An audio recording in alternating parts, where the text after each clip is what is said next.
If everybody can take a seat. We were trying to get the screens in the back turned on, but the remote's missing to turn them on. So if we have a chance, Amy will look for the remote when she gets a chance, if she gets a chance this evening. And with that, you want to check in, Ron, you want to start?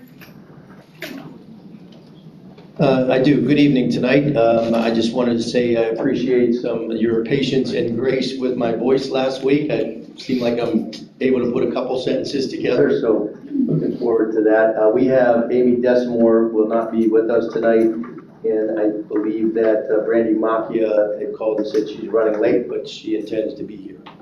Okay. And I don't believe we have time. Been leaving early? Other than the Knicks Celtics game. Well, there is that. So, sorry. Just saying, there is that. But we all have to make some sacrifices. Okay, Kurt? Hey, good evening. We're missing Louis Fisher, Joe Castellano. Is that it? Yep. And Mario has a 5 p.m. time constraint. Okay, I think that's all. all right. Thank you. And minutes from last week. Anybody have any corrections, deletions, anything they need clarification on?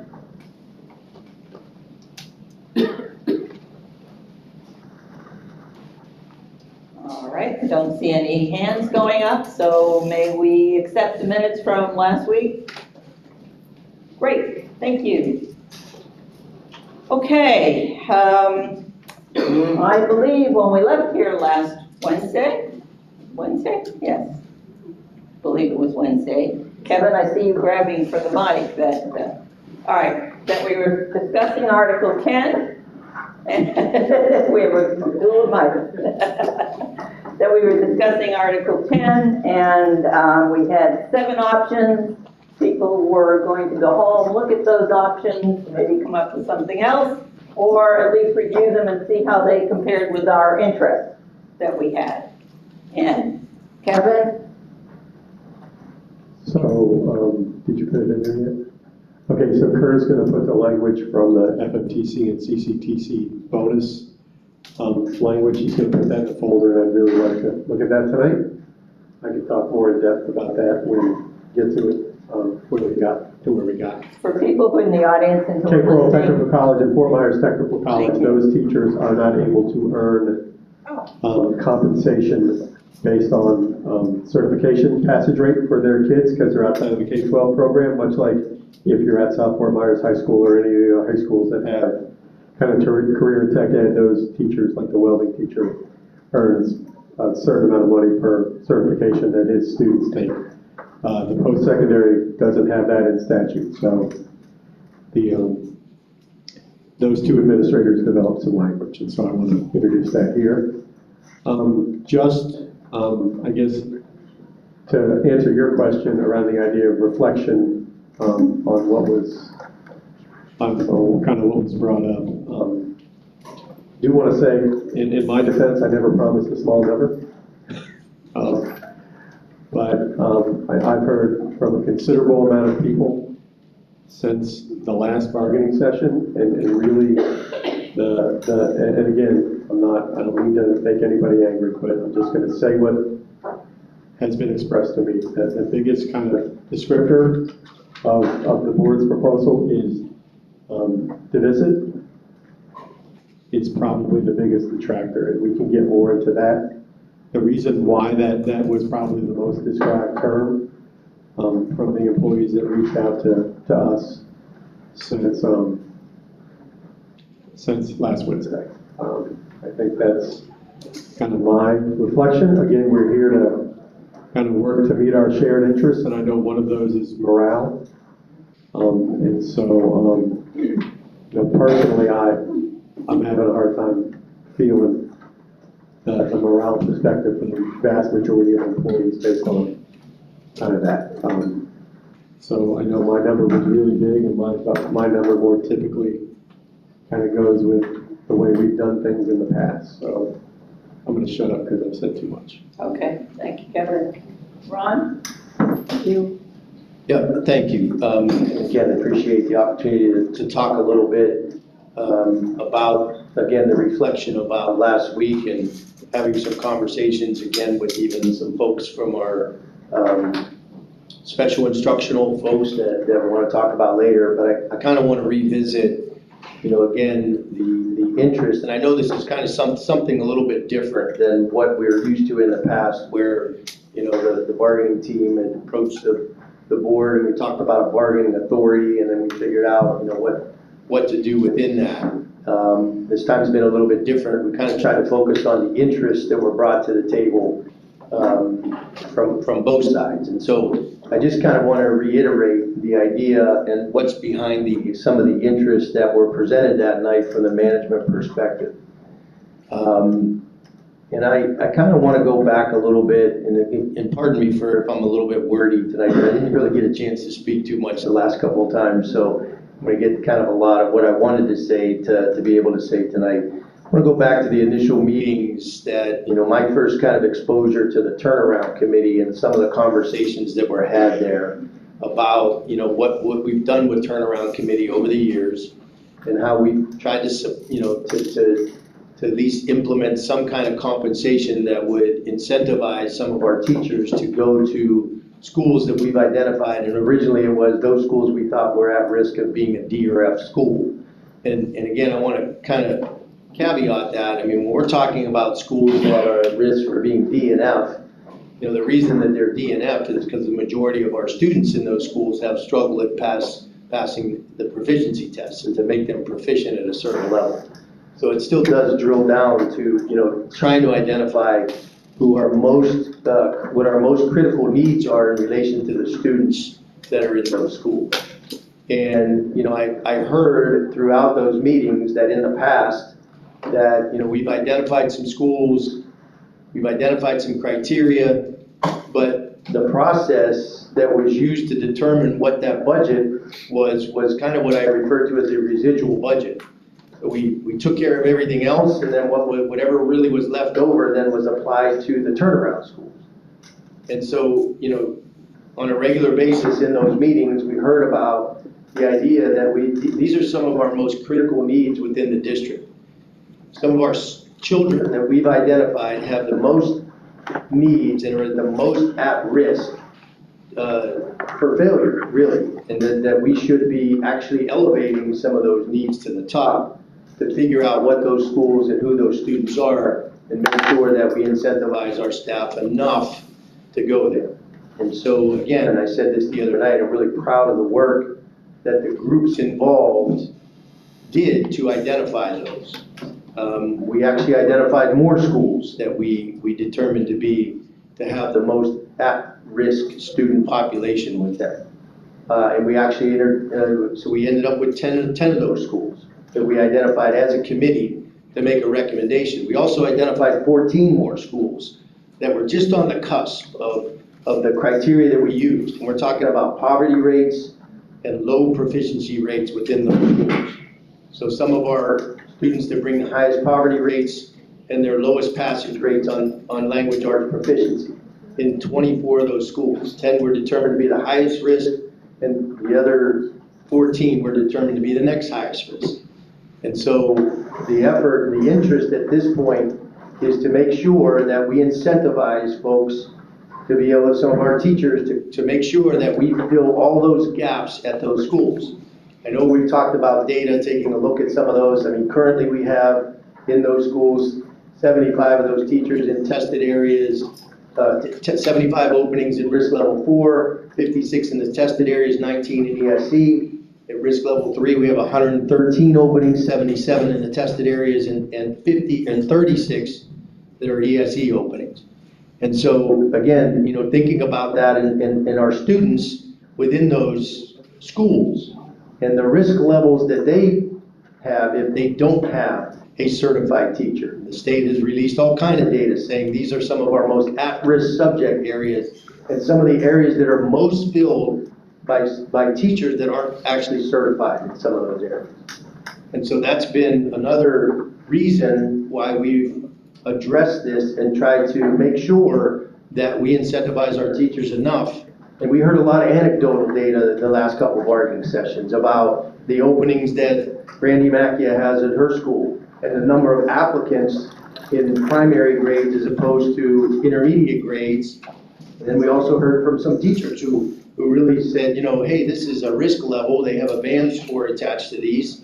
Maybe it's more incentivized not to teach in some of those areas if I can. And so that proposal or that option is not meant to devise the bargaining unit. In no way, shape, or form is that the case. Is that not meant to do that? Understand that there's a certain pot of money and the way it's distributed has some conversations to take place over that. And the result of that is, we're gonna do everything we can to not be as divisive by providing some of those other options that are in there. But I just want to reiterate that is the reason that proposal exists and why we want to incentivize our teaching staff to go and really consider those 24 schools that we consider to house most of our at-risk students. I just also need to say, and sorry, I see the hands up, I'll give you a minute here, just let me kind of get through this. We have taken a look at over the last couple of years, the vacancies that have occurred, and, I don't think it's any secret that our new elected superintendent was out in the community talking about, some of the things that she wanted to bring to the table. Number one, she wanted to bring a competitive starting salary to the table to incentivize and hopefully somewhat compete with some of our surrounding districts. But mostly,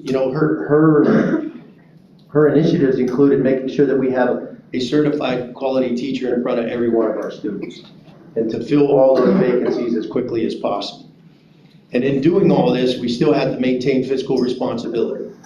And so we can talk a little bit again about, and I had Amy Desamore, she's not here tonight, but we're gonna talk a little bit about the fund balance and what some of these proposals over the years and what the effect of those proposals are on the fund balance as well. And that's important to note for everyone to understand the fiscal impact of all of the proposals that are put on the table. And again, so, think about the last couple years and the amount of increases that have come from the state, which is basically close to nothing. And so the idea of being able to continue to come back with at least a cost of living increase that is equal to the indexes that are out there without any additional money is really a credit to be able to do that by creating some sustainability across the way. And we all know the next 3 years aren't supposed to be, by all forecasts, look very good. And so we have to consider that. What is the fund balance going to be at the end of this year? Do we want to make sure that there's enough money in there to look at raises for the next couple of years? That's all part of the consideration that we have to consider when we're talking about all of these proposals. Okay, I saw Anna, you had your hand up. I was first. Oh. Just a question and a point.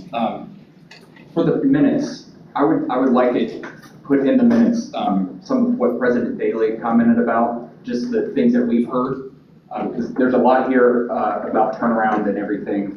But since our last meeting, as President Daley said, the word divisive has been the feedback we've received.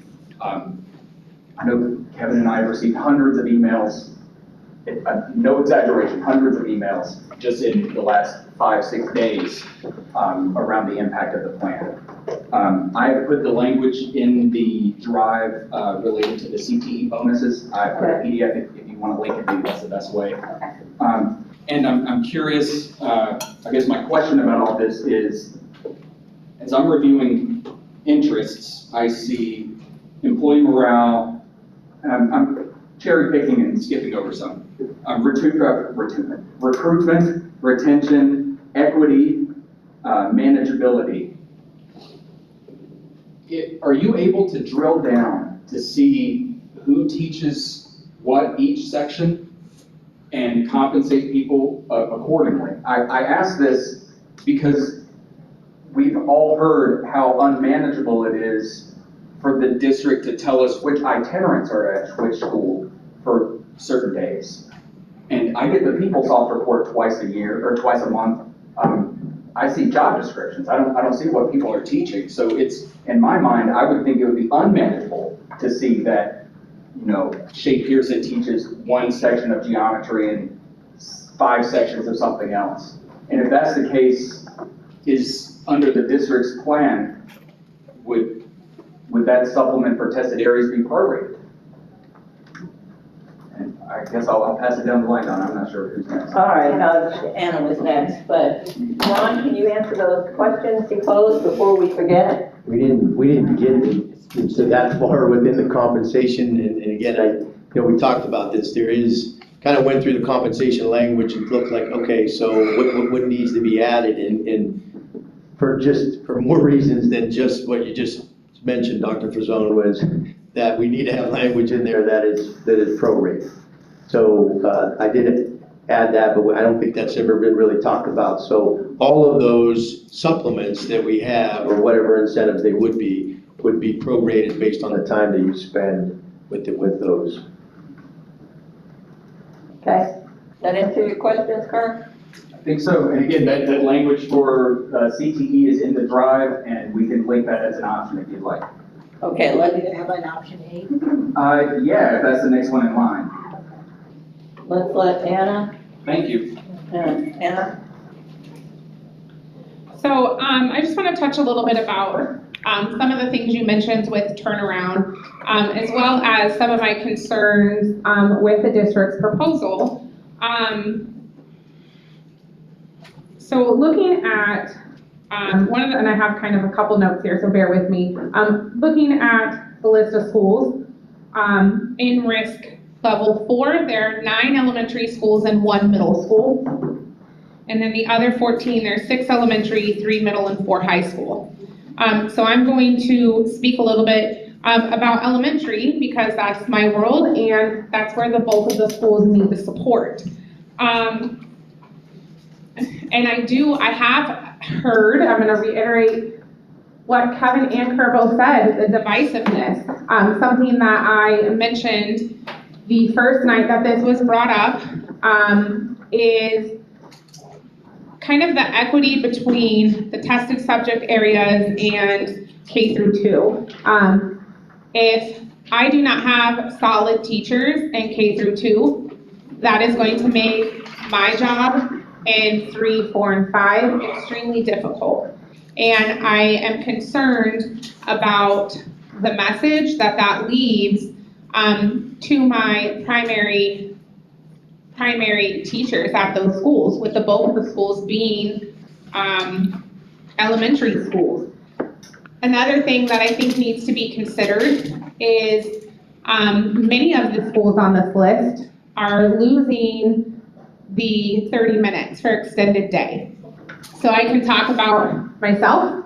For me, with the current $4,000 turnaround money plus extended day, give or take about $8,000. So if you take that away, that leaves already our primary teachers, if we bump it up to 5K, those teachers are already losing around $3,000 because of extended day and the change to school start time. So I think that's something that we need to consider, because when we're talking about the concern with divisiveness, now I'm looking at my fellow coworkers who have just lost $3,000, and I'm making an extra $7,500 because I'm in 4th grade. That is not comfortable for me. I think that this is like, we can have conversation to come to an agreement on how we can best support these schools. Yes, I absolutely think we do. Do I think there is more pressure on tested subject areas? Absolutely do I think there is. And like I had shared also on night 1, I was that kindergarten teacher that said I was never going to teach a tested subject because I did not want the pressure, and yet here I am.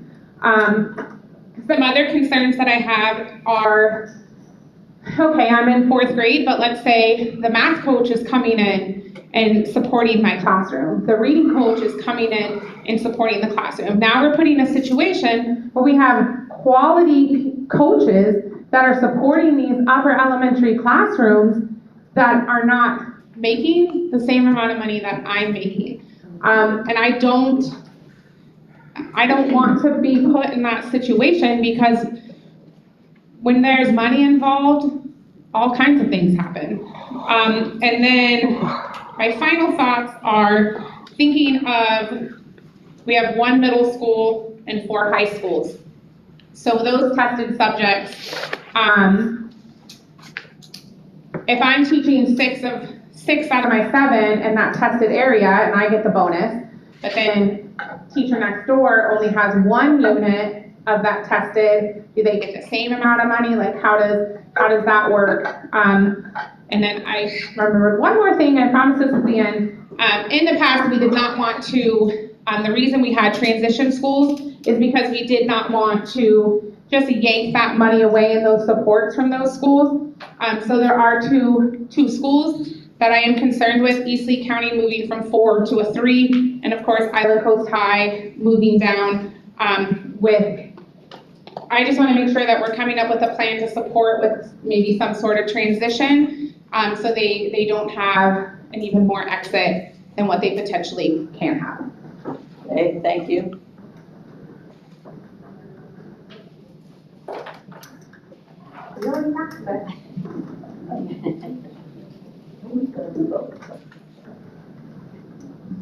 So I do have a question. Looking at the numbers that we put out, Ron, for the potential, so are those anticipated numbers? Because when I take the 113 and the 75, I come up to 188 vacancies possibly, I guess. But we've been talking all along about having 200 vacancies in the district. I'm sorry, if I didn't clarify that, those would be anticipated vacancies, not. Those are anticipated, Yes. just at those schools or overall? We just looked at and what I'd like to do with this information is look at the percentage across the board. But these are the openings anticipated for the risk level 4 and risk level 3 schools, yes. Okay, and then another comment that was made is about those tested area subjects and the fact that it affects their VAM. Something I want to point out is if you are not in a tested area and you are at one of these schools, your VAM is the reading score. So I'll give myself as an example. I'm a testing coordinator. I don't teach any of these subjects, but my VAM is the reading. Same with all the other teachers, especially at these secondary, and I believe K through 2 has the same issue. So everybody's VAM in those high-risk schools are affected by them being high risk. In addition, and I know it's secondary, I don't know about elementary, I think Anna spoke very well about elementary, about K through 2, supporting that 3, 4, 5. But in a secondary school, every single teacher in that school is told they're a reading teacher. And those teachers reinforce reading on a daily basis. I know of a certain high school, not mine, I'm not gonna call them out, but they do what's called True Time, which is additional reading into all of their subjects. So when we're looking at VAM in those high-risk schools of what's being affected, it affects everyone. Okay, thank you. Anything else on that? Kevin? And so I think the main point of agreement, and something honestly I try to fit into every kind of event I do, is that the number one indicator for success is a highly qualified professional educator in front of the students. Absolutely, that's absolutely. But my problem is, this system sets up for a shift. I don't see where, because I know the pipeline, right? We get teachers, for lack of a better term, either off an assembly line at college, or we get them to change professions. So, looking at that, and looking at what the pipeline is producing, which is record low teacher, College of Ed graduates, but also kind of record high transition from non-teaching careers like I did into education. I see this as not being the impetus to close the 155 or the openings, but shift the 155. If I work in, let's say, South Fort Myers area, right, and I know one of these schools I could possibly make an extra $12,500. I may leave my school and go over here But my opening here did not get filled.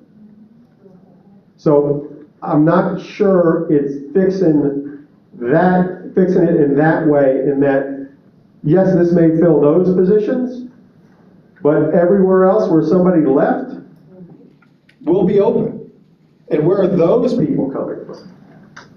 That's the key. Where are those people coming from? So instead of having a problem at these schools, because we've given them so much money for these specific positions, maybe now we've got positions at schools we never thought we'd have problems at, because they've left for the money, and now these schools are in trouble. I mean, throwing money, I can't see how this really fixes that problem in that way. Like, we're not gonna, maybe we pull from Collier and Charlotte by offering somebody an extra $12,500. Maybe not, but maybe. But I would imagine the majority of people who are looking to move are probably gonna be internal. And that will be from a school that did not have a staffing problem to a school that did, and perhaps creating a staffing problem where there wasn't one already. And so, do I agree that the pressure is more in tested subjects? Absolutely. Do I agree that those are the subjects that ultimately maybe make the grade? Yes. But like Anna said, if the fourth grade teacher has grade K1, 2, 3, there's not as much pressure on that fourth grade teacher. I'm district-wide reading is my vein. I have been in a classroom for 7 years, and I have almost no effect on district-wide reading because I no longer have a child in the district. At least when I had kids, I could make sure they read. And so, like, even that portion of it, but again, the divisiveness of this, based on what the members and the employees have said, is that we seem to be valuing some more than others, or some at the expense of others, and that's going to create an atmosphere we don't want, which is the few that do what the district believes to be the most critical work are the ones that are compensated in a professional manner. I would argue, again, I've described it as a cherry on top, and that wasn't necessarily this, but I argue that if we treat everybody and compensate everybody in a professional manner, it won't matter, because what you're going to do, which is what we sometimes see with the BSI money, is that people take that money, and good for them, and they go to the school that's in BSI trouble. And then the moment that money runs out, they go back to where they were. So another thing that's key to schools is consistency among the staff. I came from a rather small school district in Florida, but gone, I think, are the days, for the most part, where I went to a school and had Mrs. Jones, my kids went and had Mrs. Jones, and my grandkids had Mrs. Jones. And that consistency among the staff and that cohesiveness among the staff are a key component to driving the success of a school. Because honestly, when we look at some of these issues, it really is stuff that is out of our control. And by that I say, if you give me poverty rates and zip codes, I can tell you where your most problematic schools are going to be with about 70% accuracy. So when we look at the demographics of our county, there are pockets of affluence, pockets of, okay, and pockets of poverty. I think because we chose direct certification rate to rank these schools are in areas of poverty. And so that means the students are already starting behind. And so that even makes it more important to have the best kindergarten teacher, and the best first grade teacher, and the best third grade teacher, and in high school, to have the best high school teachers. The worst thing this state ever did was if you didn't pass reading, you lost your electives. It's so dumb. Because a lot of the kids go to school for their electives. And so now you can't read and do poorly, so we're going to punish you with more reading. Beatings will continue until morale improves, is what that reminds me of. So again, I think, and I'm not, we already give these schools money through turnover. And if we're going to talk about tested subjects, and a little more for tested subjects, that's a conversation. But to have that amount be 15% of a new teacher's salary is a lot of money. And what I predict is going to happen is you're going to see a lot of people work their wage. And they will show you, better than they can tell you, how they think you feel about them based on whether or not they got that 7,500. All right, I saw Shay and Anna. Do you have new things to add to this conversation, or can we take a look at hers? I have a question, yes. A question. Okay, I'll take a question.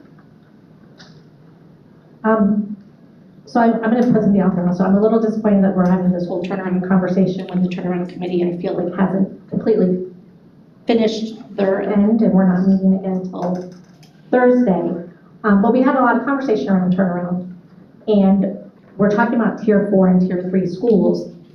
And honestly, other than maybe your side of the table, Ron, most people don't know who those schools are. Is there an appetite to put those up there so we can look at those schools? Yeah, those have been identified by the turnaround committee and was shared with the turnaround committee. So that, the last turnaround committee, as far as I know from the minutes, we agreed that that was the criteria and that those were the schools that were identified. And the next step would be just to share them with the bargaining team. Right, and that's my question. Is there an appetite to go ahead and share those with the bargaining team tonight? I don't see why we couldn't. Please don't do it. Some are asking us not to share it, some of them asking us to share it, but I mean, there's a document out there that says these schools have been identified as risk level 4, these schools have been identified as risk level 3. I mean, for me, I would rather share. And here's why I'm going to say that. Because tonight is the deadline that we self-impose to get the deal done, to get it out in front of the employees before they leave. Tonight's tonight. We meet on the 19th. But after the 19th, there's 3 or 4 days of us looking at the thing, making sure it says what we meant it to say, and then it's Memorial Day, and then we usually have 10 days, and by the time that's over with, employees have gone home and hopefully put this stuff down for at least June and July, and go do whatever they like to do. So I think it's at least incumbent upon us to share the schools that are on 4 and 3, and then the other 2 high schools, so that at least those employees know that the deal may not be in place today, but when they get back, they were at least on the list. So I'm in favor of sharing. I know administrators already know. The only people that don't know in this room are the people that work at those schools. Well, I know, you know, the principals know. The only people that don't know are the employees. So I think we should share the list because, like I said, there's no way we're wrapping this up tonight. Even if we went till midnight, we're not wrapping this up. And so, I mean, I suspect when we get back in August, we'll be relatively quick to get it done because we will have had summer to think about things. But I think those employees need to know and the district employees need to know who's on the list tonight.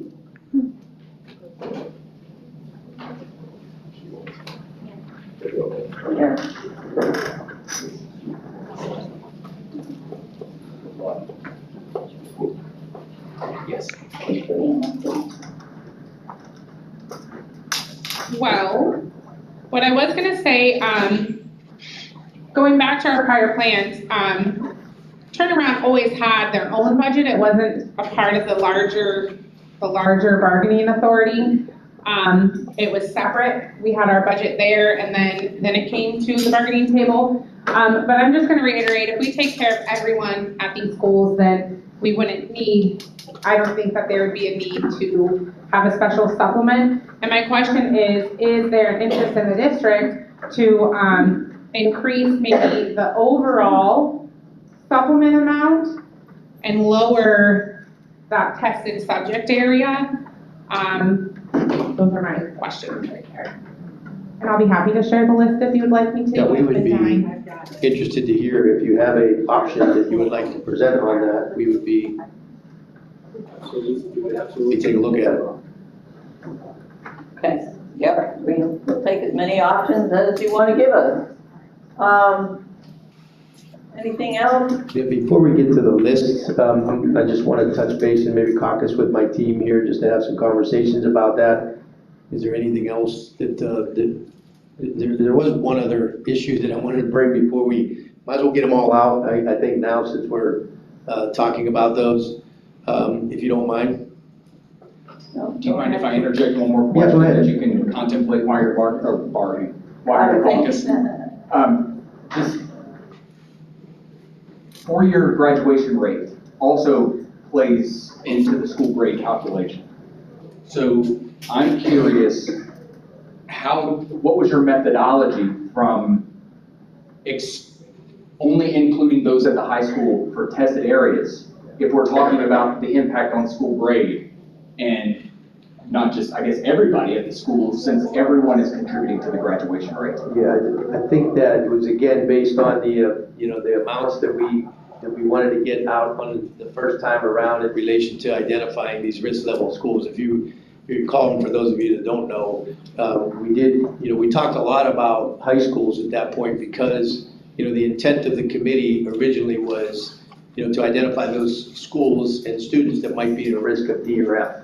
And because of the other options that high schools have, but they do have some unique circumstances also involved, and that's why we included high school. But the original conversation was, should we even include high schools from that? So we kind of fell on the idea, well, let's really take a look at tested areas then within those high schools to make sure we had, folks in front of them that are certified to teach those areas as well.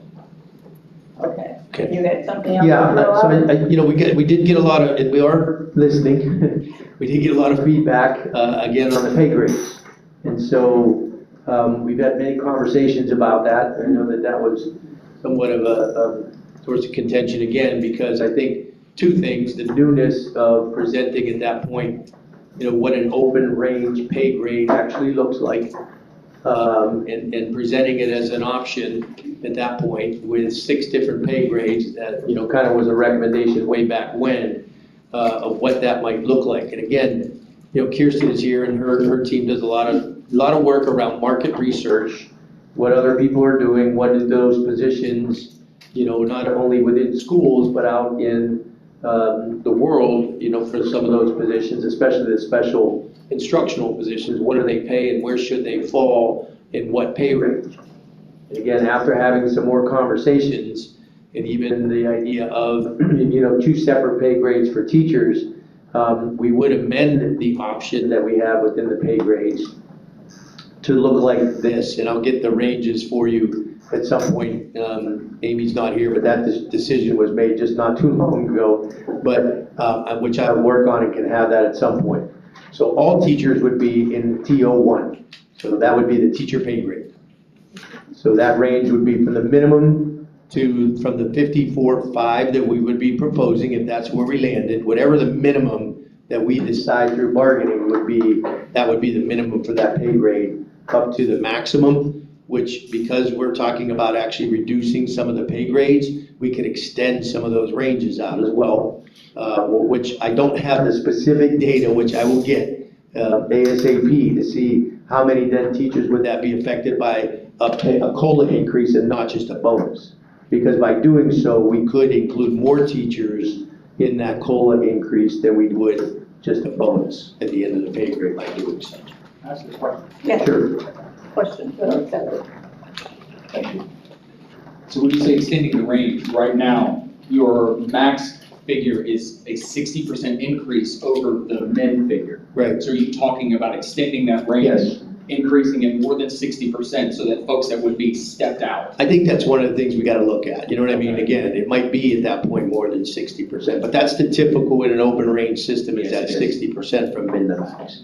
That may not fit for us, so that's what we would be looking at. So you're hoping, your desire is to amend the option and bring it back, not necessarily tonight, but, Yes. okay. Okay, I just have one question, Thomas. Thomas said questions are accepted.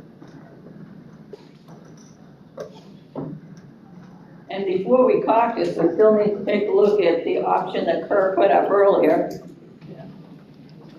That got waylaid. So regarding the pay ranges, a lot of questions that I received was how does one get to the mid-range? So if maybe you could That's the hope. clarify that, or, That's always the hope, is we have a structure in place so that the majority of our folks who should be there based on their years T, the amount of years that they have, and whatever that looks like within there should be close to the midpoint. And I'm just, again, I say this, like, I'm sorry, but if you were to look around the district to try to find the pay scale or where it doesn't it exist. doesn't exist. And I feel like we need to have a structure in place so that we can be more readily available with, that type of information where you could potentially fit within a pay grade. So to clarify even further, looking at the range, it's the same question, but I don't think he answered it into what the feedback that I've been hearing. So, when I left here, I kind of was under the impression that like the mid-range was just there to like showcase the mid, or is it a situation like, say, the average teacher retires in 30 years, so like at 15 years, if you're not making that mid, then you get bumped up to the mid-range? Or do you just kind of float along through the range the whole time? Well, there's a couple issues with current, in transition from what we had to where we need to be. The ultimate goal would be to really place people within those pay ranges based on their credible years, based on the complexity of the positions, because there's differentiation that can, and with only one pay grade, that may have to happen. To take a look at the complexity, that would all be subject to bargaining, of course, but at least we have a structure in place to lay the foundation for where we need to go and what conversations we need to have in the future. But yes, the idea would be that the midpoint would be close to where, based on the age, population, the number of years of service, that midpoint would represent somewhere truly where our staff should be.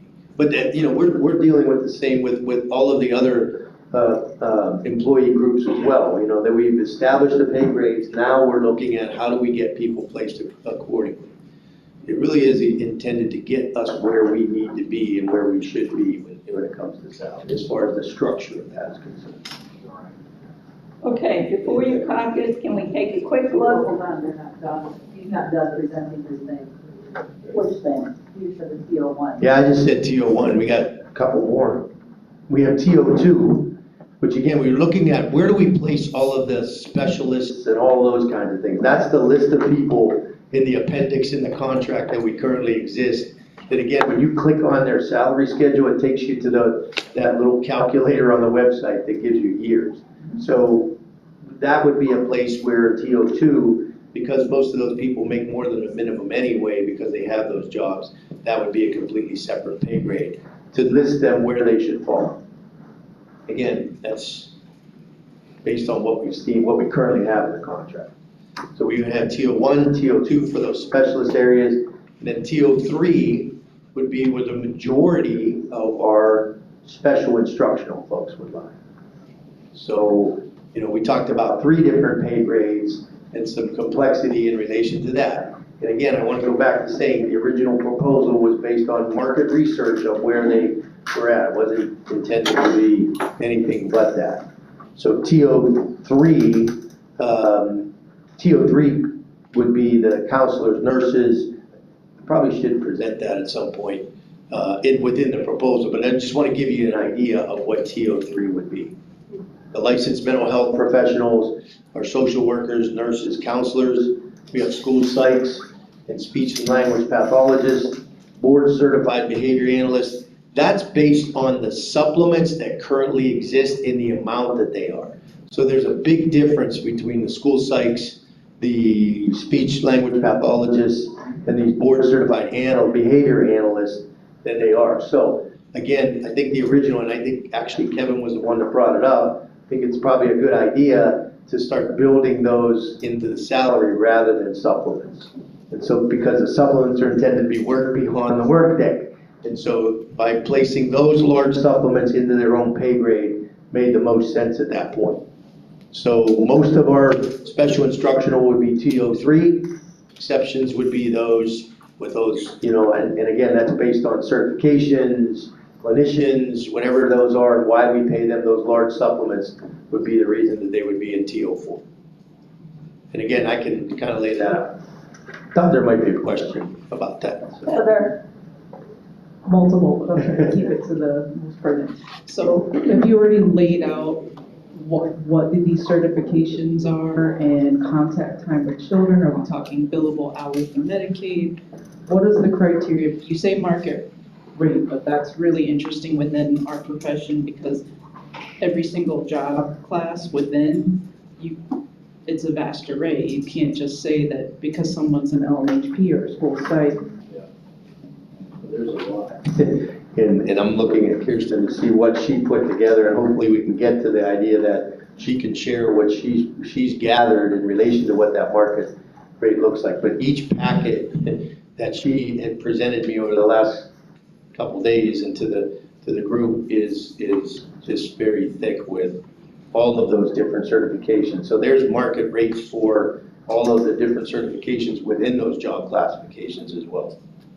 Okay. And again, that, we talk about differentiation, that could be a determining factor of where within TO3 should you be if you have certain license or certifications beyond what the minimum requirements are, because that's what's needed to do your particular job.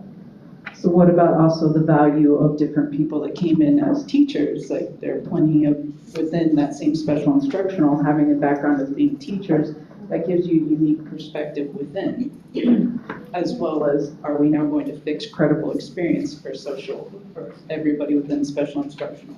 That seems to be the big question, that we have I will say we have the ability to do that. It's not in there now, it's obviously not part of the contract, but within that pay grade, we have the ability to look at the years of service.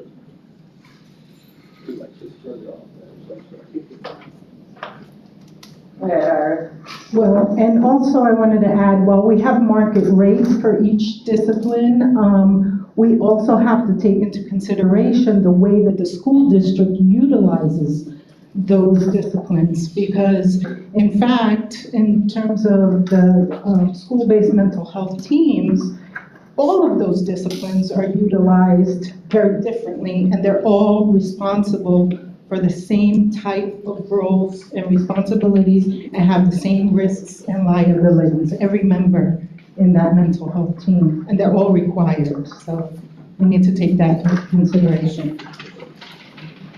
Okay. Any more questions about this? And questions, please, not stories. Okay, hang on. I'm trying to think, what was the question? Because we did have a request to caucus. Go to Lewis and I'll figure out whether I've got a question. I think I do. I'm trying to figure out what I was. Doesn't start with what you. Oh, no, it's not a question.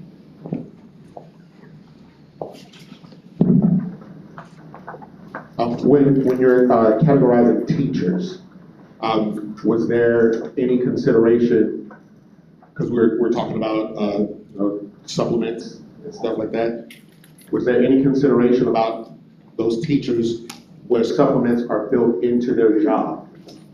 And any consideration of putting those teachers in a different category? Okay, fine, I'll use myself as one. I'm a band director. So I receive a supplement as a part of my job. There is no band director job without this supplement.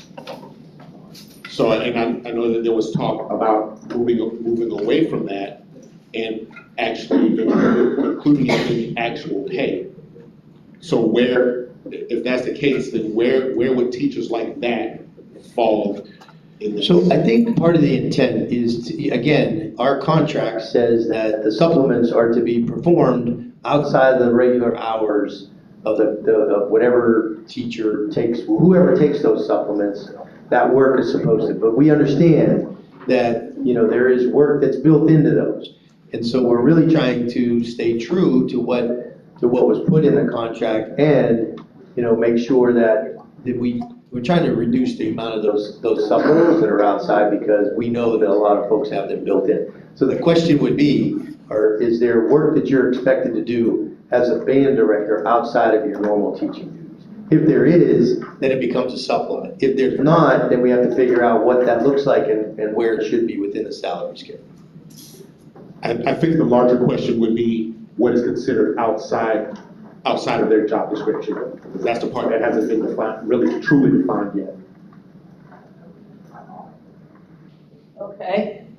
Any other questions? I do not. Mine is not being. Okay, thank you. Explain TO4, I don't think we. TO4, Ron?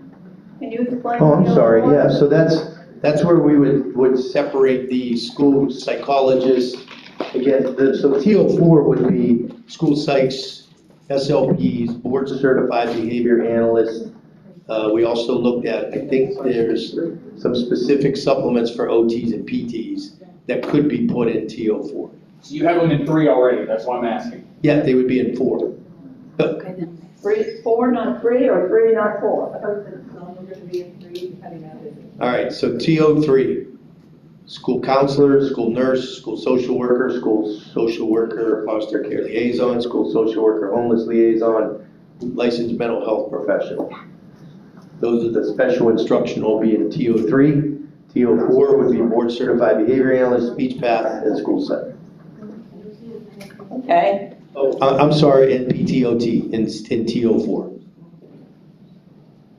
all right, let's clear it up now for TO4.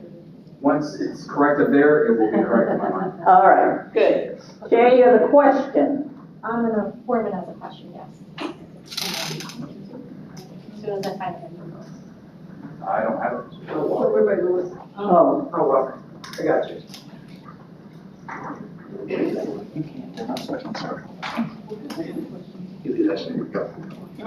You're live. All right, thank you. I'm not sure where they, oh, your microphone's a lot louder.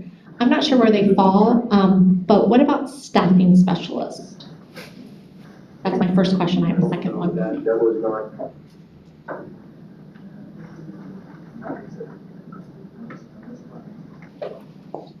I think most of those specialists then would be in the TO2 area.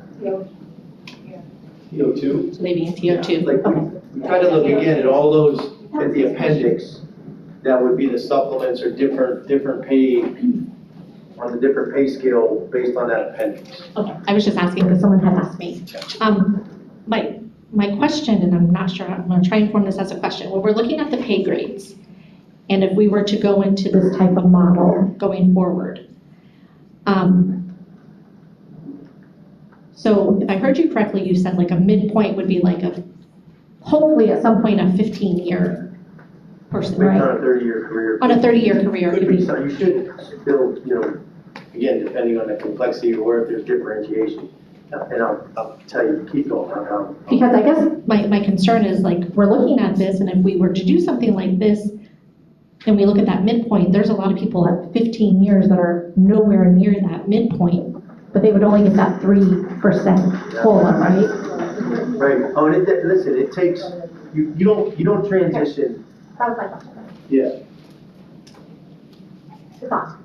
It's almost impossible to transition into fully an open range system in a year. Sometimes it takes organizations 3 years to get there, to get to that point. But we don't even have a structure in place to be able to do that now. So that would be the intent moving forward. Heather, you have a question? It is an actual question. Okay.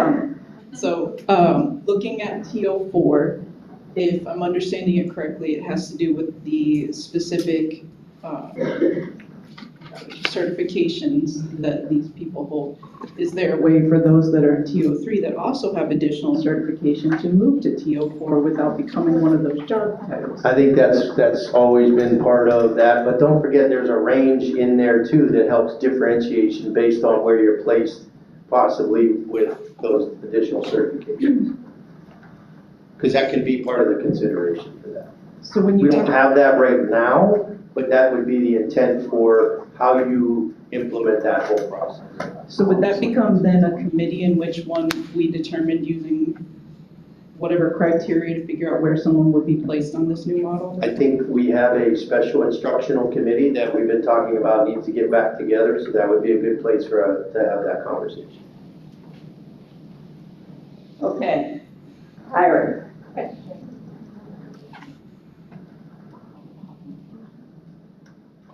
So have the tiers changed since your last presentation? Okay, so this, okay, thank you.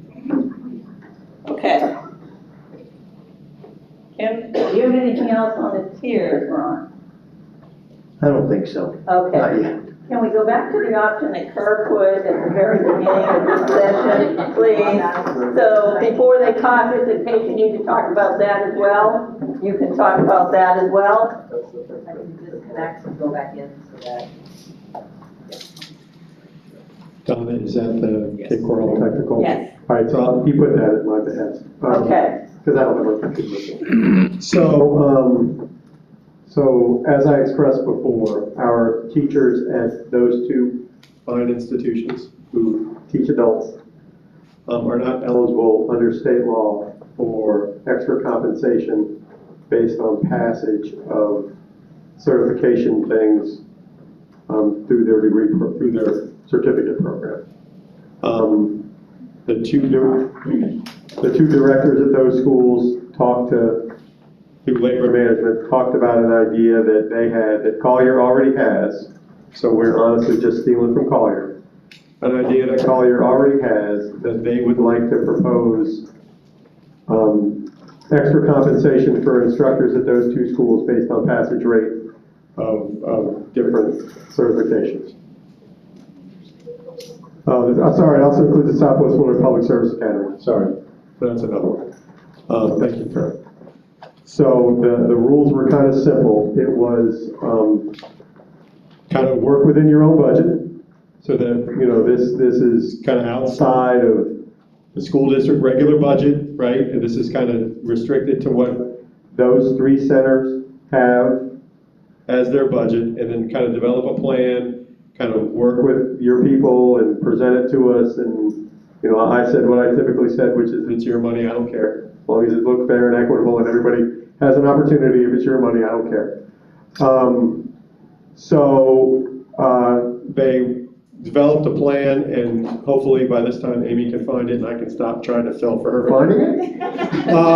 But I can tell some stories if you want. He's getting there. But essentially, it deals with, there's a maximum bonus of $5,000 per employee out there.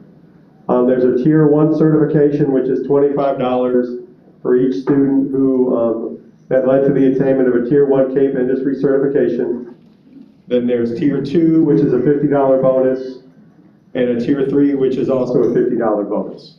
So essentially, a teacher at either FMTC, CCTC, or Southwest Florida Public Service Academy can earn an additional $5,000, up to $5,000, based on the performance of their students on these career and tech ed certification tests. I know this district talks a lot about being CTE, embracing CTE. I embrace CTE fully, as having two kids that went through the nursing program at South and one daughter that went through the vet tech program. These programs, not only at the K-12 but the post-secondary level, produce graduates who earn more than the minimum wage right out of finishing their program. If you really want to get unhappy, look at what a welder makes the moment they're done, and they earn every bit of it. So this really drives, this is an economic driver for us as a county and the industries here, and you know, an opportunity for these teachers to earn that extra money based on the performance of their students around these certificate tests. Good. Amy brought it up, so I can stop. Yep. All right, any questions on that before we caucus? No clarifications needed? I think it's pretty straightforward. I did a good job for once. I didn't capture any of those notes, so that's no problem. Yeah, he was. The question is, what's the difference, the tiers, the question was, what's the difference between the tiers? So the industry certifications are tiered. So, for example, I'm gonna take a shot at this, guys. Brian, I'm looking at you. So, like the welding certificate may be a Tier 2 based on the complexity and whatever that is for that certification, whereas maybe like a Microsoft Word certification would be a Tier 1, because it would be less complex and less involved in that. So and actually I think the state does that. They tier what the industry certifications are, and then that's why they provide the bonus. So, okay. Okay. All right. I'm ready to caucus. How We are. long? I know there's a lot of stuff. By 15. 15? Yeah. 15, All right, we'll make at least that. okay.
Again, Need a minute. that was a bit longer than 15 minutes, but I think it was fruitful. It ended up being, hopefully, it was. let's make somebody cares, I tried to 80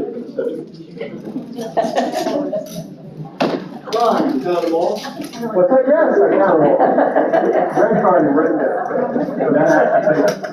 card. Ron, you called the caucus, so would you give the report first, please? Yeah, happy to. I think we shared with Amy French the list of the at-risk schools by risk. So risk 4, 3.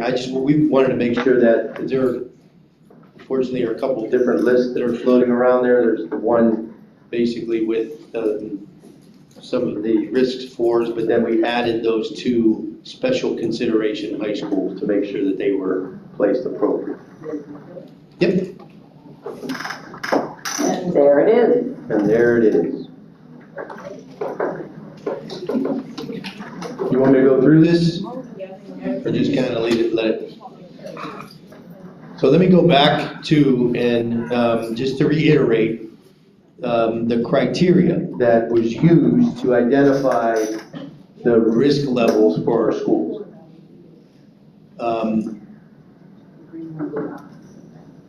So the direct certification rate is typically those rates that are used for the number of students that would qualify for free and reduced lunch within that. And that's typically been across the country how we determine the income levels for our students. So the higher the direct certification rate means the more students that you have, or the higher percentage that you have that qualify for a free and reduced lunch.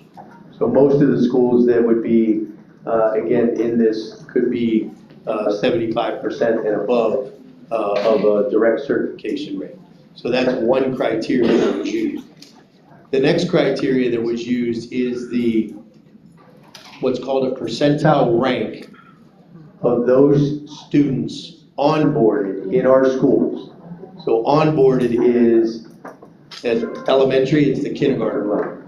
At middle school, it's the 6th grade level. At high school, it's the 9th grade level.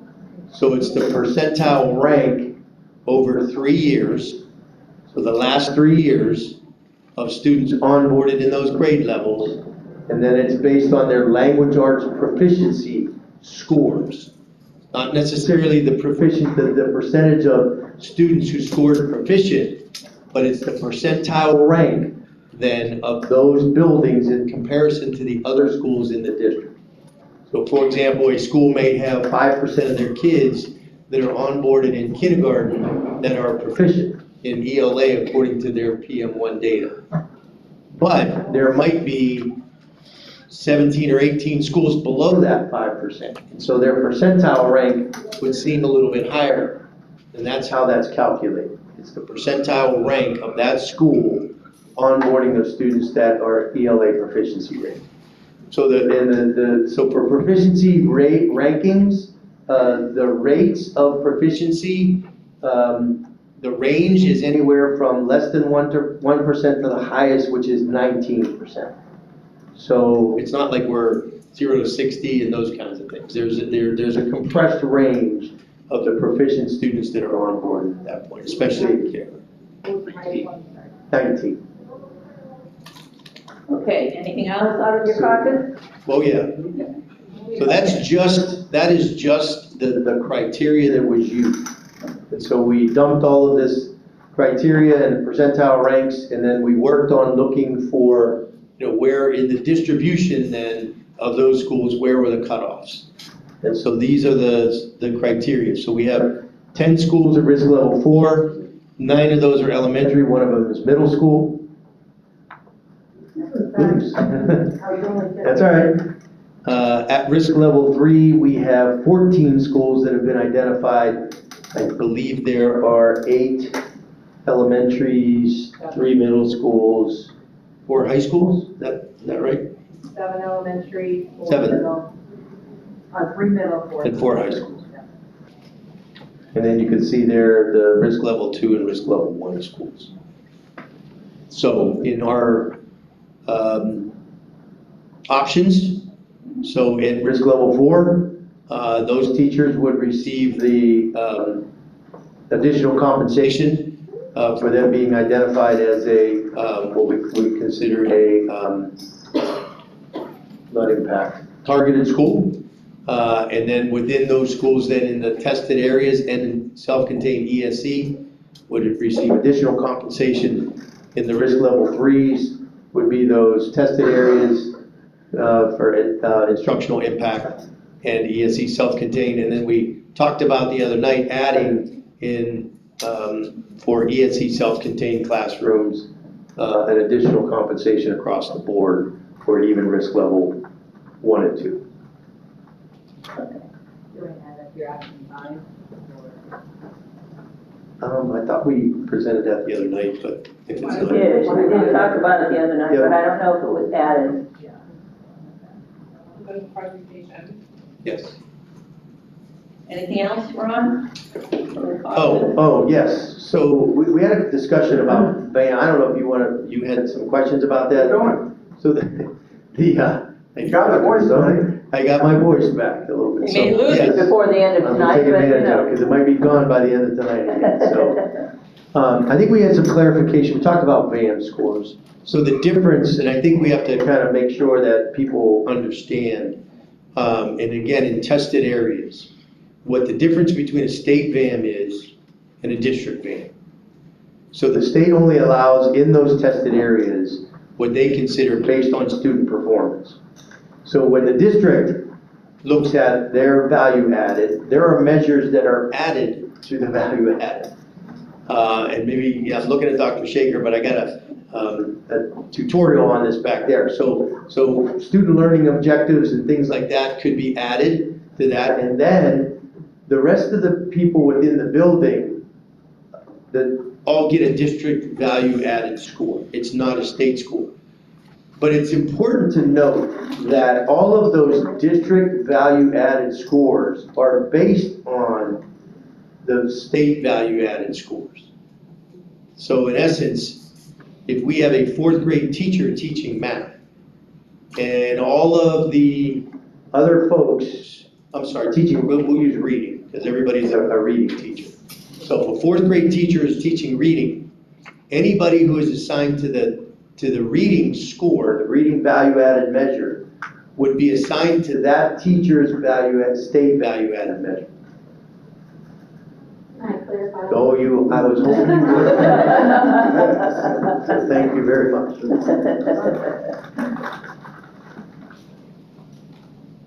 So basically from like an elementary lens, 3rd, 4th, and 5th grade teachers would get a state VAM because they have students that would have the multiple years of test data. So they have to be able to have comparative data. So even though a 3rd grade teacher has her students take what would be considered the state test, which goes towards school grade, it does not count for a state VAM. 3rd grade teachers don't get state VAM unless they have, I believe it's 10 retainees in their class, at which point they would have a large enough group that they could potentially get state VAM, but they'd have to have that twice.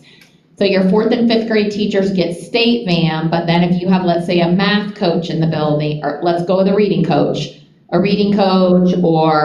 an MTSS person, those people will get a VAM that will be based on the readings. Like as a principal, I have to go through all the people that are not assigned students in focus, basically is what it works out to. And then I meet with them and they talk about, do I assign them to K1 and 2 VAM? Do I assign them to 3rd grade, 4th and 5th grade, which content area? And then they get what's considered a district VAM. So it's still a VAM score, but the district is who calculates that VAM. The state is the one, so when we get these schools that go under sanctions, you have to have state VAM in order to go to like the BSI schools and all those kind of things. Am I good or do we need that? Thanks, Brandy. Thank you, Brandy. Wait, I want to make sure, they're based on the reading VAM scores or the reading scores? So somebody who does not, if you're not assigned in focus, Yep. I can choose reading or math. Right. So if they're not assigned in focus, like I might meet with Nathan and say, okay, Nathan, you're my math coach. who did you work predominantly with? And he could, this year maybe a second and third, I'm gonna select second and third, and I'm gonna select math, and he's gonna get district BAM for second and third math. There's a whole PowerPoint, principal's gotta do it every year. All right, But if they're assigned in focus, like let's say I have a teacher vacancy, or he's co-teaching it and he's assigned in focus, he can roster verify that class, and then he gets that BAM score. So again, as a teacher, there's pros and cons there, that you can get the state BAM. We've seen this with some of our PCTs, that it can be detrimental because we may get assigned to somebody who's struggling, and then you also get that state BAM. anything else? That was the extent of our conversation. Okay, You can thank see why you. that was a phone conversation. Yeah. Kerr. Wow. I just say for the record, this is not TALC's personal opinion. This is Kerr's personal opinion, maybe TALC's opinion, I don't know. I hate the games that we play with BAM. I hate the games that we play with BAM. But again, that's my personal opinion. Our caucus report, parentheses, Kerr's personal opinion. No, you don't. We had a lot of discussion. There's a lot to talk about. We discussed the various roles of the various members of our bargaining unit, not just classroom teachers, but all of our special instructional folks as well. They all do very different jobs. And, just every single one of those jobs is equally as important. We discussed the pay bands, and we've gotten a lot of questions about pay bands. I'm sure you can imagine. And the best way that I was able to describe it to our team was, we developed a structure, but then we take everybody's salary and we throw them down on the structure. We know what the minimum is because we negotiate the minimum starting teacher salary. The max would be whatever the highest paid person is. And we'd see where people lie. The idea of pay bands, under your option as it currently is, there's no mechanism there to say, make sure the person who has 15 years of credible teaching experience winds up somewhere in the middle. As a small aside, because I've been doing this for a long time, when I first started in Lee County, Spout was negotiating what eventually became lovingly known as market rate. And it was all right, we're gonna do this in phases. We're gonna take this job and move it to market rate, then we'll take these jobs and move it to market rate, and we're gonna do it in 3 years. The next year, the district came to the table and said, there's not enough money to do it in 3 years. We're gonna have to do it so it became 4 years. Then it became 5 years. And now they're doing a whole new scheme, which is, I guess, one of the products of recommendation by Evergreen, and what has been done in the other counties that use Evergreen, because it seems like Evergreen has a really packaged kind of, this is our philosophy, we think you should use these pay bands idea. But we're worried that we would end up in the same situation because there's no commitment right now under this option to make sure that there's money set aside purposefully for making sure this fits. And so, it was already said that it looks bleak. The financial future looks bleak just here in the state of Florida. So when we get here next year, I can't, with accuracy, tell our members that I know that there will be money on the table to kind of muck with the system in place. We need to know that there's going to be salary dollars set aside to make sure if we move in this direction, that this program would work. And we fully understand, if you're recruiting somebody from wherever, max out at insert dollar figure here is a good soundbite. I totally get it. But people that have been working for 15 years, looking at what the middle would be and knowing that they're not even close, that would be the reality. We discussed the teachers that are losing money based on these changes next year, the removal of extra 30 minutes and the changes to what we used to call turnaround. And we have maybe another option that we could put up related to some of this that I guess we feel may not be as divisive and could use the old model of whether it's hard to staff or critical shortage area, I can't remember, we've changed these names so many times because of state legislation to help address some of this. So I guess long story short is I have another option. Can I ask a question? Yes. Again, tell me how we do it now. You know what I mean? Like, tell me exactly how we do it now for our teachers, and we determine, and where can we go to figure that out? Like, if I was coming here and I wanted to see what Anna made, you know what I mean, or at least close to what she makes, how do we do it now? I understand it's difficult, and I know that the calculator isn't, I guess accurate is the best word I can use. You do the best you can.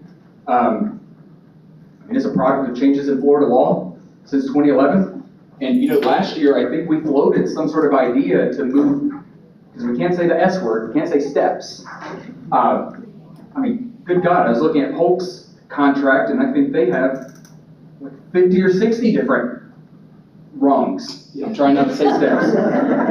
Trying really hard not to say steps. But we floated an idea that maybe we could have some sort of place in the schedule, separated by $500 each, and that we place people. I think one of the options I floated last year was round people to the nearest 500.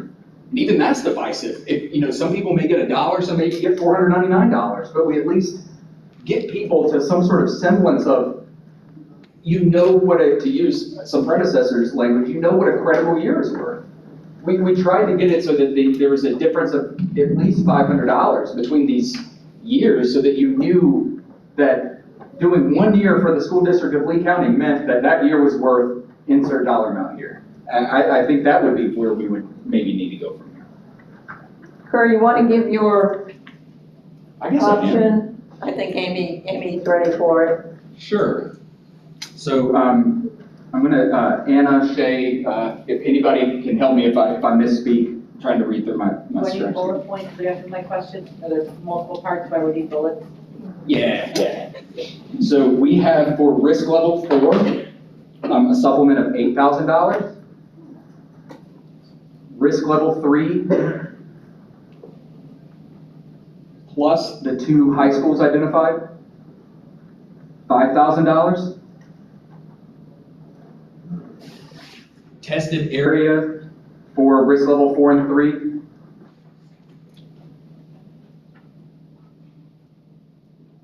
$500.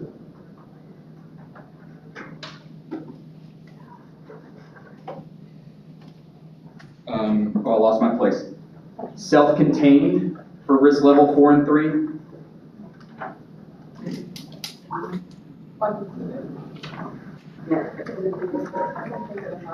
It was I had 500. 500.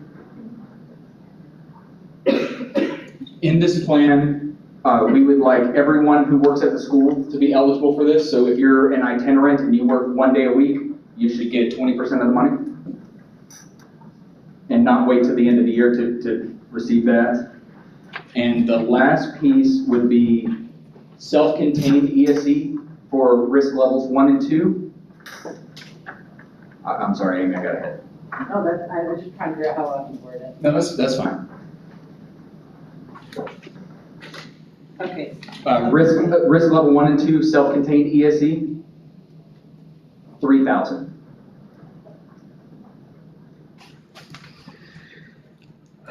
We excluded, for 1 and 2, yes. We excluded Buckingham and Royal Palm because they already received the $4,000 special center supplement. And if anybody wants to speak to the option, I'm happy to pass the mic. Well, I just wanted you to get it up there. Do we have anything about all the other stuff you mentioned before that? Yeah, if you want to speak to that, I'd be happy. Okay, Shay? Yeah, please. So during our caucus, we were trying to figure out a way to still entice those tested areas, but without creating decisiveness. So we went back to a model, I can't remember the exact year that it went out, but when we used to call it hard to staff, we did pay, at that time, we did critical needs. So if you were a math teacher working in East, you received an extra $500, and then any other critical need. So we decided to change that into tested area. So it was actually a little bit less people than it used to be when we did hard to staff, but it still gave an extra incentive for those teachers working in those tested area subjects. Thank you. Anybody else?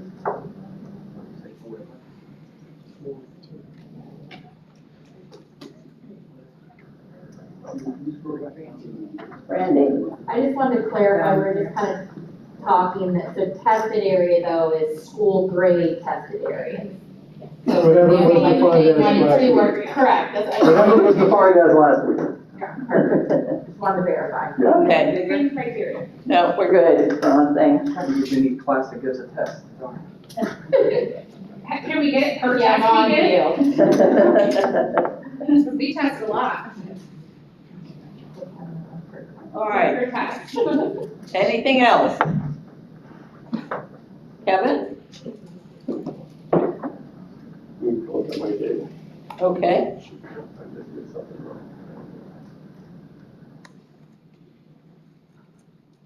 So just in kind of the bigness of the lift, okay?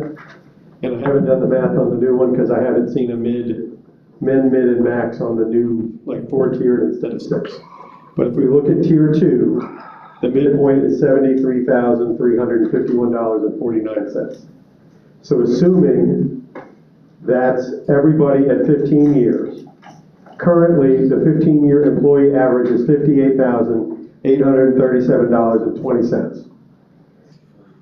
For 4 years and up.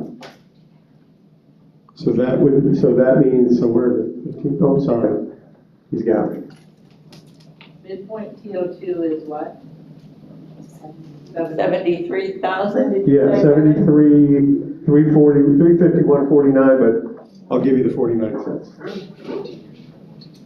So 15 years of credible teaching experience in this district now is $57,420.54 on average. So that means that we got to get from that 57 to 73 today to make the average 15-year employee be at the mid. If we looked at it as a per year raise, employees would need a $1,254 raise every year from year 4 to year 30 to be at the top end of the tier 2 in their 30th year. And that's if we don't expand the max or anything like that. So again, it's the same thing Kurt talked about with the SPALC idea. Yeah, we want to move people to the mid. Well, I don't know how many employees we got at 15 years, but it's 14 grand an employee. And that's, I put 65 million up there. That's a lift. So again, I don't see the commitment, irregardless of what they do in Tallahassee or in Washington, the commitment to carry this through. If we had a commitment today that within 2 years, 15 years was the mid and 14 years was this, and we were going to move everybody to where they belong. And 30 years got a $40,000 or $30,000 raise to $90,000, that's a different discussion. But there is no guarantee there. And if I were you, I wouldn't make that guarantee because I can't guarantee the money they're giving me out of Tallahassee, and the lift is pretty big. So that's another kind of, as we looked at it, and I did some really quick math here that's probably wrong. That's probably what we're looking at. Okay. Ron? I'm not sure. I'm not sure what you're saying then. They're like that. So I'll try to get it done. So the midpoint in the tier 2 is 73,351.49. Right now. I got that part. I'm just Okay. saying, are you saying that the tier system doesn't work for you? The tier system doesn't work without a firm commitment to make it right. I mean, if we, like, We can't move people right now to where they would well, I guess, be. but if we can't come to a commitment that over 3 years, no matter what Tallahassee does, even if Tallahassee says, screw you, you're losing money, well, we don't care in Lee County, we've made the commitment that all 15-year teachers will be at 73, 350, 149, and all 16-year teachers will be at this, and all 30-year teachers will be at that. This is what Spout went through. Oh, we promise. It's the same thing when I asked about the Evergreen study. No matter what their report is there a commitment to doing what they say? And the answer was no, because I don't think with any reliability, knowing what I know about Tallahassee, we'll have anyone close to the money to make these necessary moves for every employee. And we're not even talking about the tier 6, where some people could need $20,000 to get to the mid. I mean, my 65 million looks kind of good. But again, I mean, if you're talking about a serious, enforceable 3-year commitment to no matter what the money is, that's a different discussion. What you're talking about, ideally, we'd like to maybe over time see the mid be the mid and see everybody get there when they're supposed to. I can't live on that. I mean, I think, respectfully say this, I mean, some of the options that are on the table currently are multi-year commitments that we would have to have a conversation about. So, I mean, I know some of the options you talked about, like moving to 30 minutes would take 3 years. Moving to a starting salary of 55,000 would take 3 years. So I guess there's the same kind of concept here, is to look at least where we need to be, so we know, we can see it, we know where we need to be. Like, we're talking about figures and things like that, so this is just another attempt to do that. How is that really different from the other options that are multi-year commitment? Because the other options are really multi-year commitments. We don't know how much it's going to cost to move all the 15s to the mid. We don't know how much it's going to cost to do that. The move to 54.5, we know how much that's going to cost. The extra half an hour over 3 years, we know how much that's going to cost. So those are fixed costs. We can really sit down and say, hey, no matter what happens, these are first, but we're still going to have money to make things right. This is, we want to do this. I can't tell you how much it's going to be to do it, but I want a multi-year deal to do it, because that's what they told Spout. Well, we're going to do it in 3. Oh, well, the money's not there, we'll do it in 4. Oh, the money's not there, we'll do it in 5. Oh, by the way, we haven't moved all those job categories over to market rate and Spout, and so some are market and some are step and grade, which confuses Spout and makes people angry, and now you're looking at something completely different. So I don't have a problem with a multi-year thing. I need an enforceable commitment where if it doesn't happen next year, I grieve it and I arbitrate, and I get the money. Because outside of that, it's a lot of trusting. It's a lot of trusting. And I don't have a problem with trusting, but without an enforceable language, it's nothing. It's, oh, well, we didn't have money, sorry. I'm gonna pass it down to Anna. Okay. You can say what you want, but I'm gonna.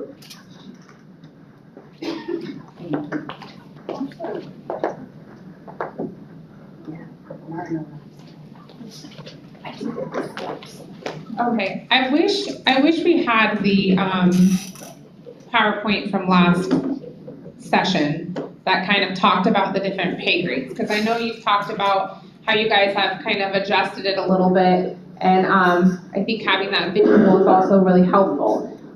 So with the pay grade proposal, so one of the things we need to consider is our ability to ratify this contract. And that's based on all of the employees in our bargaining unit. So how would an employee, let's say I'm a teacher, and I'm like, all right, I know I've been teaching this many years, and the district has this proposal, and there's the mid and the max, and I'm somewhere, maybe I'm close to the mid. Like, how would our members and I'm not just talking TALC members and non-members, members of our bargaining unit, how would they know where they fall? And how would they know where that affects them? Or is it just all right, the district wants to go to pay ranges? Because I have heard you say, like, there are some things we haven't figured out yet. I have heard you say that this isn't something that's going to be an overnight thing. And I do think sometimes we have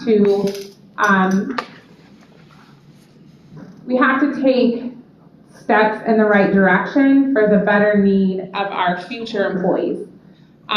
So I just want to, can you clarify some of that? Like, how would our teachers in the district say, okay, this is where I fall within that pay grade? I mean, that's ultimately the intent. I mean, again, I would just counter that, by saying, how do you know now? Like, how do you know now where that happens? And would be different at this point? Because the first step is moving people into that pay grade. And it's really that's kind of like what's occurred with Spout. Everybody got moved. It creates then kind of what's called an observable range within that pay grade. Because you really have like where people move. Now you can see where the actual people who are moved in that pay grade, what their minimum or what their maximum are. And then you need to know, like now you can see how many people specifically need to move. And the goal is to get everybody moving as close to the midpoint as you possibly can. But again, and we kind of went through this, I heard the same conversation last year. How do I get to the midpoint? How do I get to the midpoint?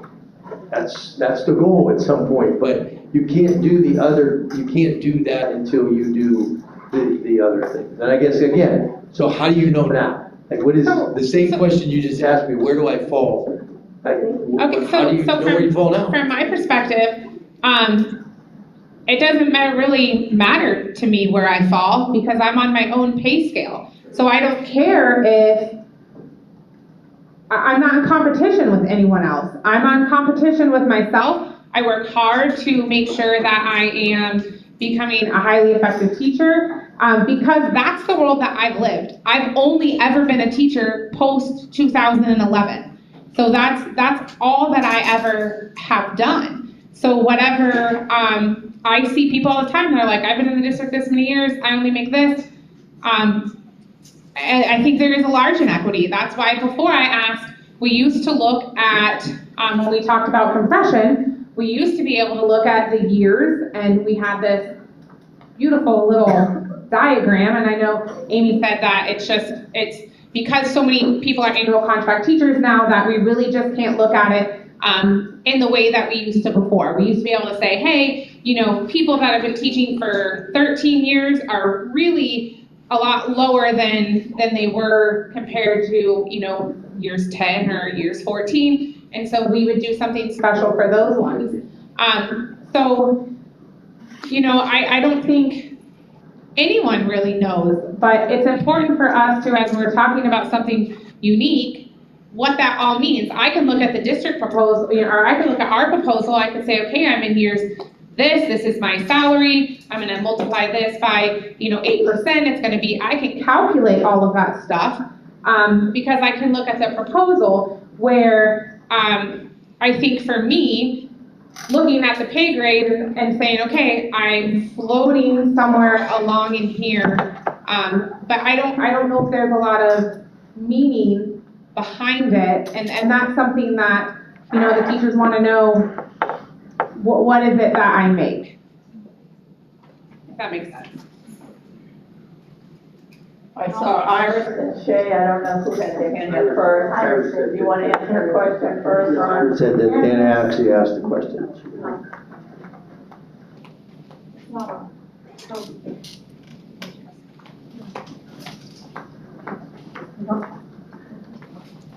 No, I'm sorry, Iris asked, she said that Anna asked the question that she wanted to ask. Oh, okay. So I feel like I can kind of answer Anna's question a little bit. I think what she's asking is how would a teacher, if we went with the district's option, how would a teacher know what they're making next year? Is that where you were getting at? Yeah. Well, it would just be, either they'd be raised to the minimum or it'd be the 3% COLA.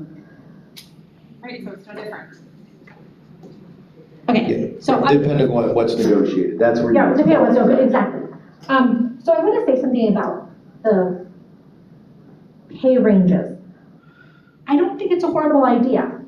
I think it's a horrible idea for this year. I think that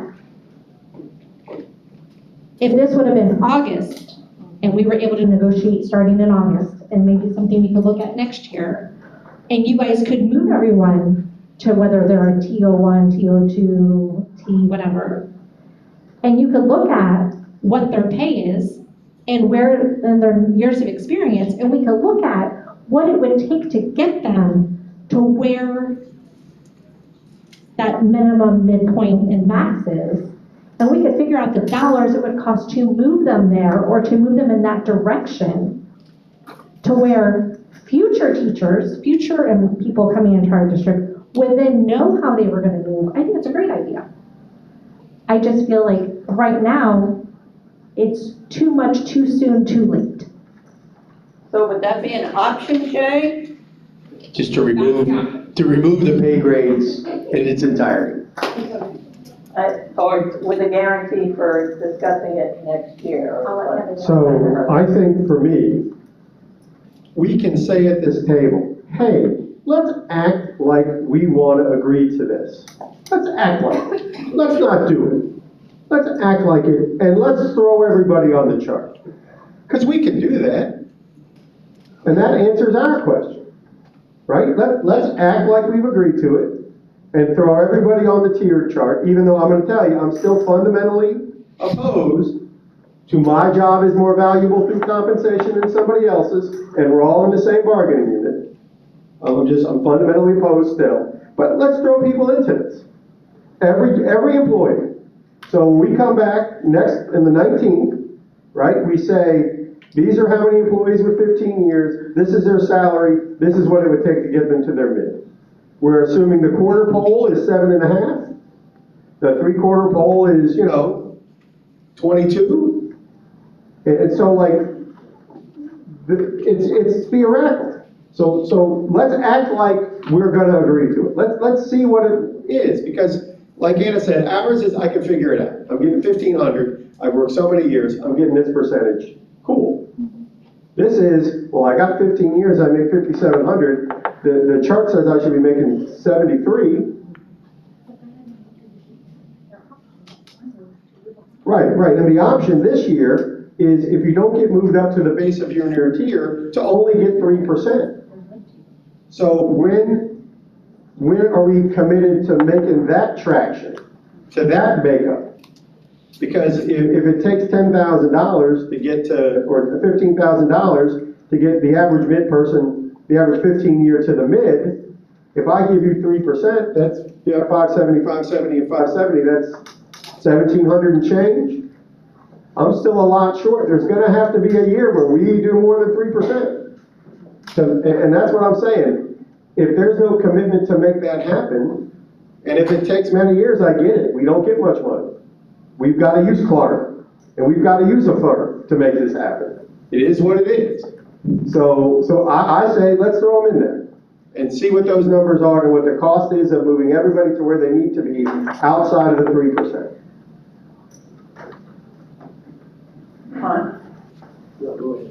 Okay, I think Anna we're had her there. hand first.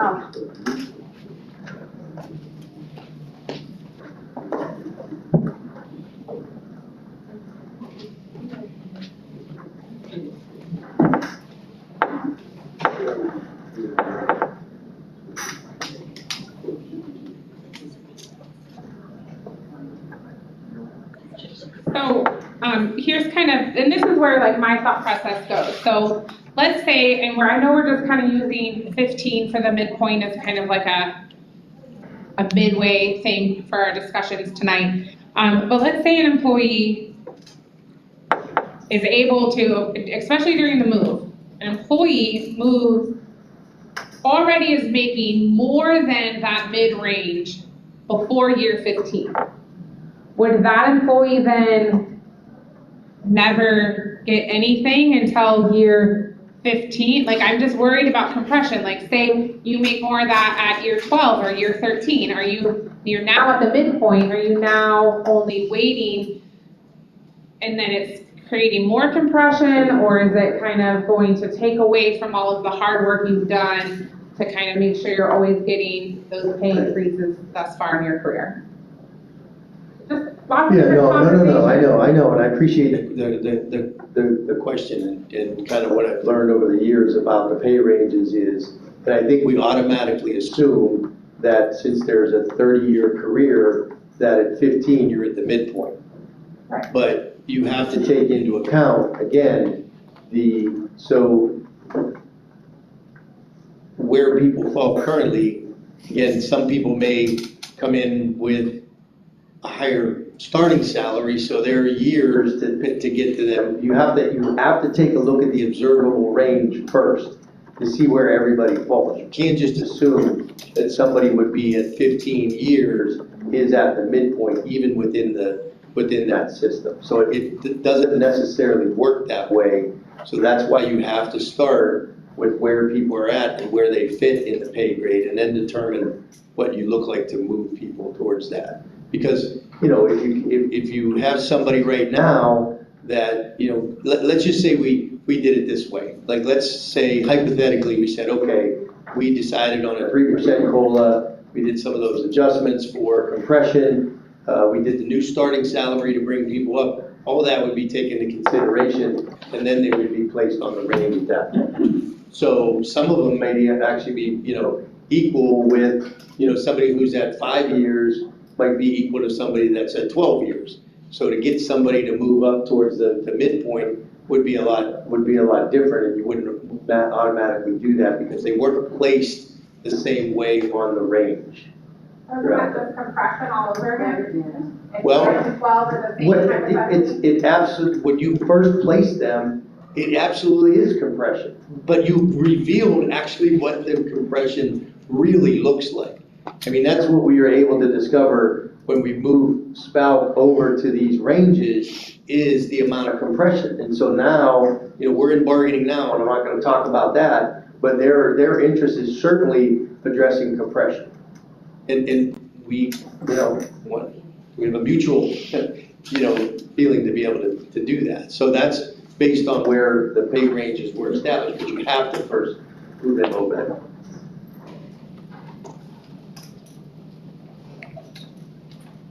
Shay, I think you were after Anna. Yeah, I'm just trying to figure out how to. She has a ready-made question. She hasn't spoken all night. Who's that? Christina. Oh, give it to Christina. No, she has a mic. Oh, She's hi, fine. Christina, I'm trying to figure out how to. I've been on this bargaining team for a number of years, and I know that we have worked really hard to get rid of this compression. So I'm not quite sure, even if it's for a year or two, why we would want to go back to a system, even temporarily, that puts our teachers in a place where we are this close to each other, maybe a 5-year teacher making the same amount or more maybe than somebody's been for 10 years or 12 years. I don't know and understand why we would go back to that system.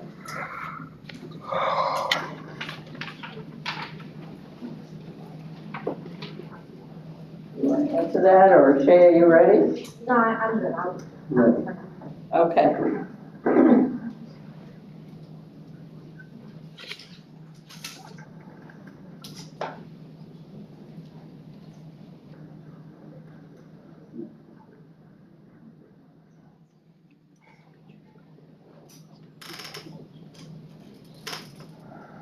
All right, any further discussion, questions? We're up to 9 options now.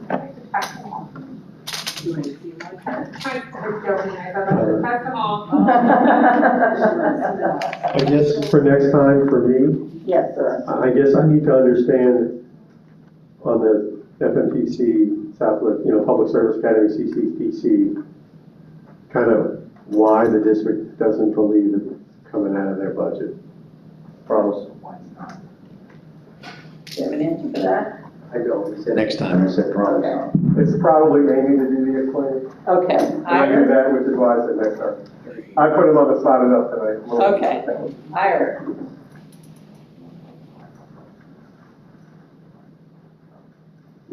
And I wonder if for next time, we can have a more specific breakdown or maybe some kind of slide with regards to the pay grades and the adjustments that you guys have made. Okay. Anything else? Not off the top of my head. Which one's not? Is that yours? Yeah. I wasn't that quick tonight. No, we would have to come back with that. Cost for option. Yeah, cost for option, I'd definitely take a look at that. Shay said it was $20.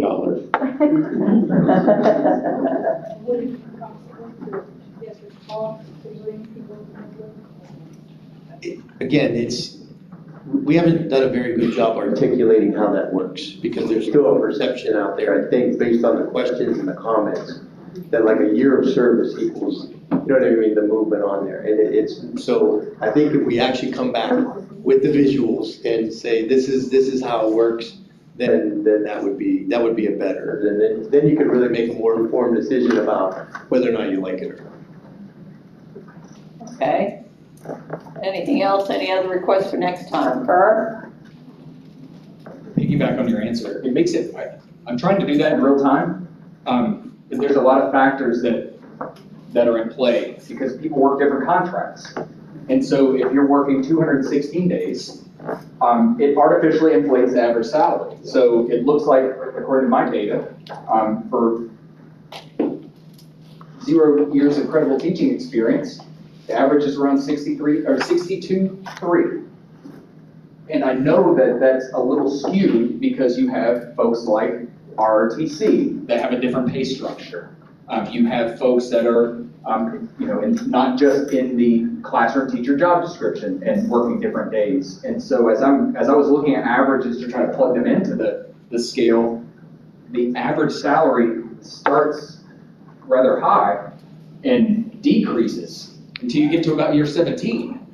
And then it shoots up again, not as high as year 0, until year 18. So we're doing this and then we shoot up again. Which is, I guess where a lot of our questions come from, because we worked hard for, 5-6 years trying to define what a year of credible teaching experience was worth. And I feel bad for Mr. Gatewood because all of that is gone.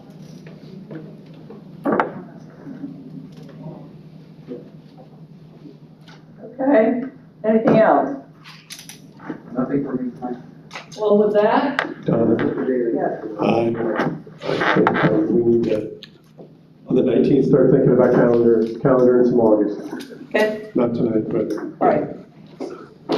Will do. And we will see everybody on the 19th.